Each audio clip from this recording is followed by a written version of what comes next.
Hey guys, how's it going? How to use Bluehost File Manager Basics. So, first of all, you need to log in with your Bluehost by subscribing to a new plan.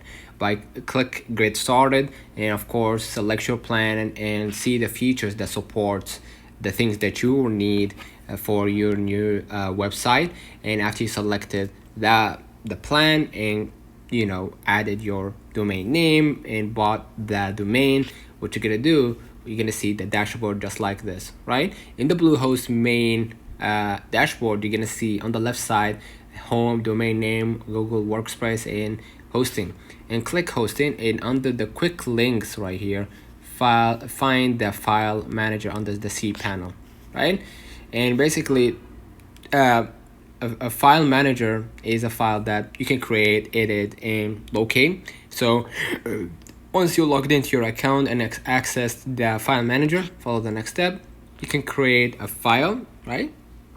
Like a normal file from the top left of the page, and then create a new file button and enter the name of that file, right?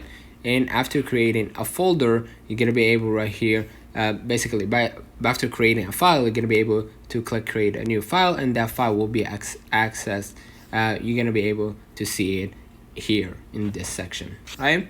And if you want to create a folder, go ahead and click plus next to the file folder and enter the folder name, and the new folder will be created in this website or this in this domain, and then click create new folder. And if you want to delete a file using a file manager, click and highlight the folder that you want to remove, right?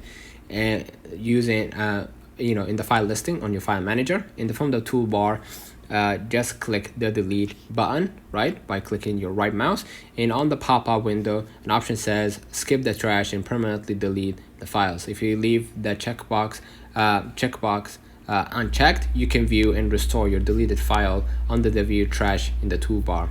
So initially the file will be deleted in the bin, but if you want to give it back, or if you want to restore it, you can go to the trash can and just restore the file. Okay, if you want to edit a file using file manager, go ahead in the file manager, locate the file name and you want to edit, then click to highlight the file by clicking the right mouse, click edit icon from the toolbar, and then the pop-up window will appear, right? And then click right here edit, and then you can edit the file and edit what you want inside that file, and basically save the changes after you finish, and basically that's it, right? So let's run on the comments if this video helped you.